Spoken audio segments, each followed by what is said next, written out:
41. So I've never been in a relationship, which means I probably shouldn't be giving dating advice, but I'm gonna do it anyway because I think it'll be entertaining. So take a seat, prepare to either leave this video enlightened or with a couple hundred brain cells gone. I'm not an expert. I don't want to be an expert. I never claimed to be an expert. Read the disclaimer. Okay, bye. All of the questions today are going to come from a Reddit thread online called Are Dating. I figured it shouldn't be an issue for me to make a video with these questions because they submitted it online for exactly 4 million people to see. So let's go ahead and get started. The internet is trying to make me feel bad about not being posted on National Girlfriend Day.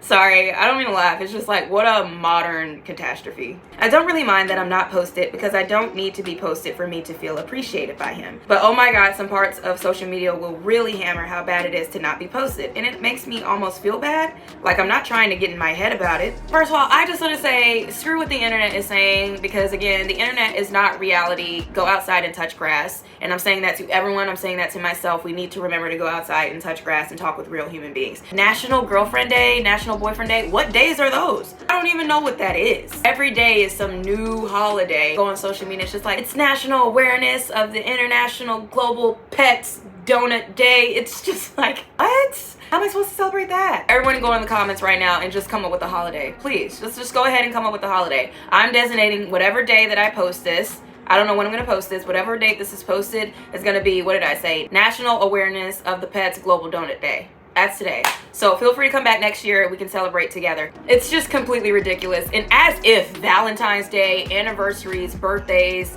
weren't enough for us to stress out about, cause us to overanalyze what our partners do. In this situation, I personally wouldn't feel bad about it. A lot of people aren't on social media anymore anyways. They're pulling themselves away. A lot of people don't want to share their relationships for other reasons based off of what outside opinions are. I'm personally one of those people, like, if I get in a relationship, you probably won't know unless you just randomly see a photo of us together posted by someone else. I think, again, haven't been in one, so I wouldn't know. If you've noticed maybe in the past, if he's posted other girls easily and he doesn't want to do it to you, maybe just put that in the back of your mind. You never know. People do be cheating sometimes and have whole other lives, and that's why they don't post on social media. I don't think I would take it that personally if he didn't post on National Girlfriend Day.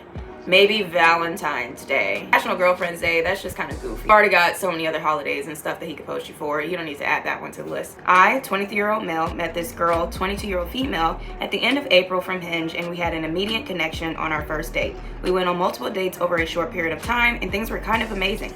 The best I've ever felt about a girl. She has a job that keeps her busy, and she travels a lot, but when she's on here on the weekends, we would spend the entire weekend together. Things progressed very quickly to us holding each other all night, staying in bed all morning. We did chores together, texted 24/7. I feel like I learned almost everything about her, and I told her so much about me. She just got relocated for work to a city about 2 hours away, and she told me with her work in the distance, we couldn't have a serious relationship. But I'm also not sure about my future, so I was okay with that. She told me I couldn't come visit because it would be too relationship-y. We spent all 72 hours. She had left here together, and I helped her move out, and almost as soon as she arrived to her new city, she asked me to come visit her. I had been planning to come see her for a month, and we have been texting/FaceTiming all the time since. We had been going back and forth over the past week because she got anxiety about me visiting and escalating our feelings and leaving us both more hurt. I thought she was overthinking it because we both care about each other, but I was okay with not visiting her just yet because she was anxious. She made a lot of effort to make sure her canceling wouldn't ruin things between us. She just sent me a text today out of the blue that read like a corporate HR email saying we shouldn't talk anymore, and it was nice to know me. Oh, that sucks. Now I'm reeling. I don't know what to do. I don't not want to hear from her again, but I know her and she sticks to her decisions. I don't know what I'm expecting, but I don't have anything to talk to this about. I think he meant anyone. Oh, situationships, the dreaded situationships. For starters, I would say you pretty much probably have to move on in this situation. Judging by, like you said, her last email is very much her putting her foot down and saying that she doesn't want to progress the relationship any further. And as you said, she sticks to her decision. So that sucks. It hurts, especially with how much time and energy you invested in this relationship. This is the thing about situationships that bug me. So many things, but the lack of communication regarding long-term goals is just not good. And usually somebody in the situationship has false hopes or a false sense of security of what could be, but likely never will. Someone usually ends up suppressing their deep emotions somewhere down the line, thinking, okay, well, the feelings aren't exactly mutual right now. They don't want to be serious. No, that's not what I'm looking for right now, but I'll take whatever I can get. I'm willing to wait and see if the feelings change in the future. You end up stuck in a cycle waiting for this person to feel the same way when they were very open and honest and said, hey, listen, I'm not sure I will ever feel that way about you. You as a person just have to bite the bullet and be like, I guess I'll stay and see if I can change your mind, or am I gonna dip out now? It always leads with somebody getting hurt. In this situation specifically, it seems like the guy was really into the girl after the first few dates. I mean, his first sentence at the top saying that this is the best I've ever felt about a girl. That's a pretty strong emotion / feeling to have. I'm not sure if the girl felt the same in the beginning. Judging by her actions, it seemed like she was really into it. Y'all were spending every day together, chores together, talking on the phone, setting up dates, all of this stuff. So it seemed like her feelings were strong as well. But unfortunately, due to her getting a new job in a different city, I think it complicated things a bit. Logistically, I think she started to realize this is not going to work, or she didn't feel comfortable doing it long distance. Her having anxiety about you visiting because she doesn't want feelings to escalate and all that stuff clearly implies that she's not looking for something long-term with you. But to me, that's more evidence that she means what she's saying than her sending the email saying that she doesn't want to progress the relationship, she wants to cut off contact. I think that ultimately means, unfortunately, you're just gonna have to move on, shed a lot of tears, find some healthy distractions, and let time do the rest of the healing. Me personally, I would have cut off the relationship right then and there, or at least distance myself a lot. Hearing that I'm not interested in a relationship right now, or I'm still unsure due to the long distance thing, I don't know where this is gonna go, and I don't want to hurt your feelings right now just because my feelings are so strong and I'm so invested. I would have stopped communicating with her then just to save myself in the long run. It's up to you to decide. Am I willing to suppress my emotions, take what I can get, see where this goes, or am I willing to take the hurt and the L now and just be like, okay, you know what? We're on two different pages. I don't want to invest any more of my time and energy into this because I know it'll hurt me more in the long run. So I'll just go ahead, cry now, and move on. Again, I'm just hypothesizing because I don't know yet. I think I'm the kind of person that would rather know up front, early in the game, that you're not interested in anything serious. And if you don't know or have a time frame of when you'll be interested, then I'm just gonna go ahead and bounce. The whole like, well, I'm really uncertain about my future, I don't know what my future plans are. Okay, we all are. Nobody has the future planned out. What I am sure about is my feelings right now. And my feelings right now are quite strong. That's what I'm currently living through. So I'll rather just take the hard hit, early devastation, rather than prolong the situation out and risk it hurting even more in the future. Know yourself as a person, set boundaries. If you are looking for something serious, it's okay to have a little bit of hope, but you still have to balance out logic and reasoning. If at a certain time, like if you're coming up 6 months and this person still isn't sure with what they're doing, it's okay to walk away and remove yourself from that situation. You don't have to sit there and subject yourself to that pain off of the fear that you won't find better, or maybe this person will get it together. Okay, well, maybe they won't. Will you be okay with this 2 years from now? I'm sorry that you're going through that. That's rough. I hope things get better for you soon. It sucks that not even short women like short men. I don't even need to read the rest of this just to know that this is 100% accurate, true, and it is unfair, and I have no solution to this problem. I think it's honestly getting worse with time. Now that it's a conversation, maybe somebody can let me know. Has height always been this much of a deciding factor? I feel like before my generation, it wasn't this bad, but maybe I'm wrong. I don't know what to say. Hang in there, short kings. Stay strong if you can. All right, next one. Okay, so I don't have much experience dating, but this is the situation. I met this guy on an app. I'm 23, he's 29. He tried to meet up and I blew him off for about 5 days because I was sleeping with someone else. Okay, girl. Cut that previous person off on Saturday. That following Tuesday, this guy hit me up and I agreed to hook up with him. I told him I had just been with someone recently, just for transparency and a health reason for the both of us. He didn't care, but after he said he really liked me and wanted to see me again. So we planned for later that week. He wasn't able to, but then messaged me that Sunday. I was busy and he said it was fine. I told him I wanted to see him, and the next morning he said, I thought you were seeing someone else. I don't care, but I'm just saying. I explained that I cut that off and it was just sex, but I'm interested in him and more than just sex. But I could stop texting if all he wanted was sex. I feel like I just said sex like 18 times. Sex, sex, sex, sex, sex. He said not to stop and said, so you like me? And I said, yes, and he said he liked me too. We spent the next 2 nights together. He was way more shy and bashful than the previous encounter. He's been texting every day, wanting to spend time with me. He has kids and said after they go home, he wants to see me again, to which I agreed. There's obvious interest. It isn't just sex when we meet, and it's only been maybe 2 weeks. I'm curious as to why no date has been planned. I'm very introverted in like one-on-one intimate settings, like the house, but I do want to go out with this guy. Do I just hold out and see, or ask him? This is also the first connection I'm not overly infatuated with. I know I'm interested and like him, but it's not the crazy fantasy and nervousness I'm used to. And there's no love bombing. It's odd, and I don't know how to interpret it entirely. Okay. Lots to unpack there. First thing, it's only been 2 weeks, and judging by your conversation, y'all have met up twice, and the other times y'all have attempted to meet up, the other person was busy. So one reason could be it hasn't been enough time yet to plan a date. And number two, I would say because of y'all initial meetups being mostly casual, I think that's why we're at a point where, well, why hasn't he planned a date? He might be under the impression that you like the casual meetups, you like just chilling in the house, and I know you didn't really plan on catching feelings for him. He might get the impression that that's what you want to do because you haven't shown otherwise yet. Again, it's quite fresh. I've noticed just from watching other people in relationships, people are not good mind readers. You either have to drop hints like crazy to get someone to figure out what it is you want, or you have to be blatant with your words and just flat out ask them to give you what you want. If I was already this invested, I would just like casually bring it up in a conversation like, man, I've always wanted to do this and this, or man, I've always wanted to go eat here. You can drop a subtle hint like that and see if he picks up on it. If he doesn't, then you'll just have to be like, hey, want to go out sometime and do this? See if y'all have any shared interests, shared hobbies that y'all could do together. Your feelings aren't that intense. You're just curious to see where this could go. Set up the first date. If y'all have a good time, you can wait and see if he takes initiative later now that he knows what you like to do. Just wait for the future and see if he takes initiative. I know a lot of people are iffy on if a guy never takes initiative on the first date, he's never going to get it in the future.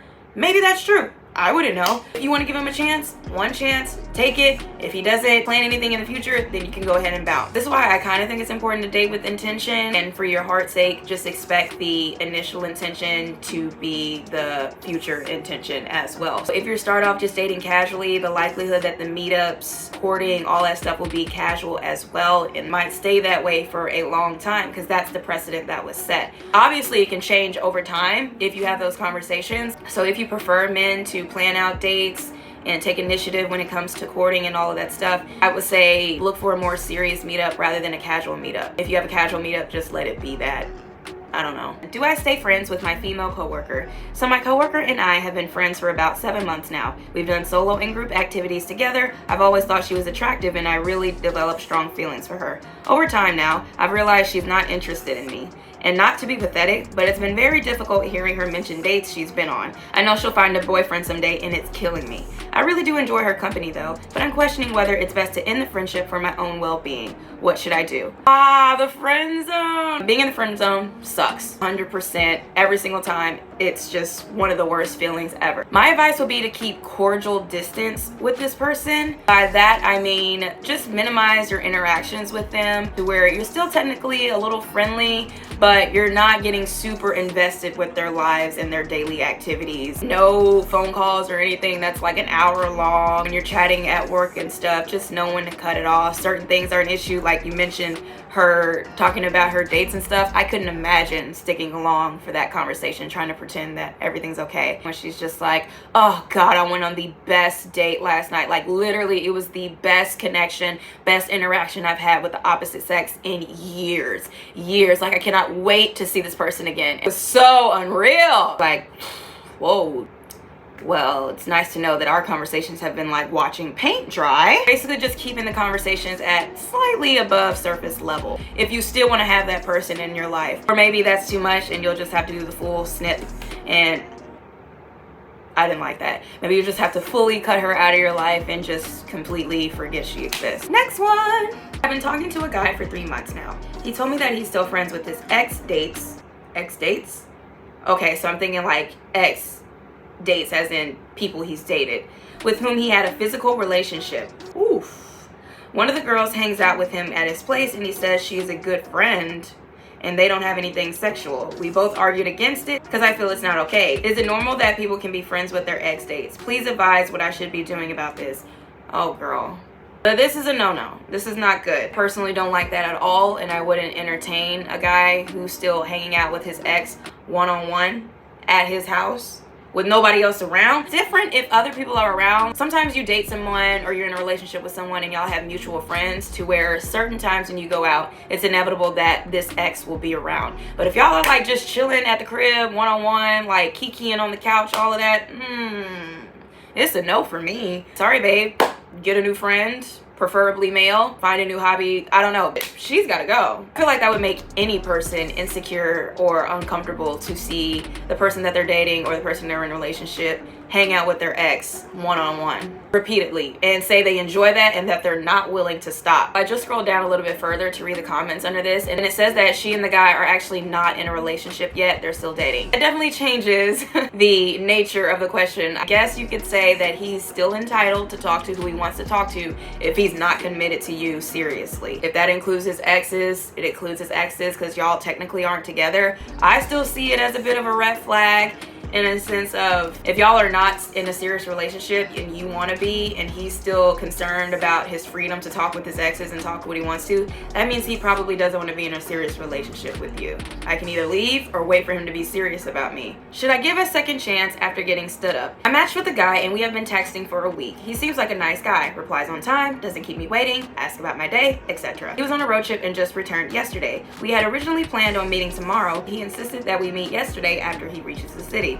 He confirmed that we were still meeting yesterday in the evening after he reached. So I left work early and reached the cafe where we had decided to meet. I text him to ask if he has left from home, and he replies saying that he fell asleep. I tell him that I will wait for him to come, and a few minutes later he sends a voice message saying that he's very tired and won't be coming after all. He wants to sleep. I was upset because 1, it's he who insisted that we meet up the same day after I finished work, saying that he was excited to meet me. Number 2, he just dissed me after I was already there and he had taken time and effort to reach there on time. I feel disrespected. I'm considering just telling him that we should probably not meet up at all. Am I overreacting? Oh girl, first of all, heart goes out to you. Being stood up sucks. It's just a situation that makes you feel like literal dumpster juice, bottom of the barrel garbage. Don't give him a second chance. Even if y'all had originally planned to meet another day, he was the one that changed the date and said he wanted to see you tonight. And after his long travel day, if he was feeling tired at any point, he could have reached out earlier and said, you know what, maybe it's best we meet tomorrow. I overestimated how I would feel at the end of this trip and I'm just super exhausted.